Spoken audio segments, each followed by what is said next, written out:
In 79 AD, Mount Vesuvius erupted, burying the Roman city of Pompeii and killing thousands. But new research suggests that the eruption was much more complicated than we thought. The Roman city was thriving with a population of about 10,000 to 20,000 people when Mount Vesuvius erupted in 79 AD. The fertile land surrounding the volcano had been settled by the Romans for centuries. And by the 1st century, several towns dotted the area, including Pompeii, Herculaneum, Stabiae, and Oplantis. But Vesuvius was not done with the region. In just a few hours, it unleashed 5 billion cubic feet of volcanic material during what scientists call a Plinian eruption, named for the Roman philosopher Pliny the Younger, who described it in a letter to his friend Tacitus. Pliny was on the coast when he saw the eruption and reported that it sent up huge clouds of ash and pumice that darkened the sky and fell like rain over the surrounding countryside. What's more, the eruption column, or the cloud of gas and ash that forms over the volcano, reached a staggering 21 miles into the air, which is taller than Mount Everest is high.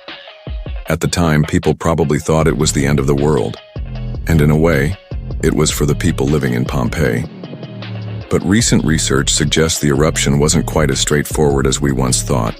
A new study published this week in the journal AGU Advances reports that 2 large earthquakes that struck just days before the eruption may have been foreshocks of the volcanic event.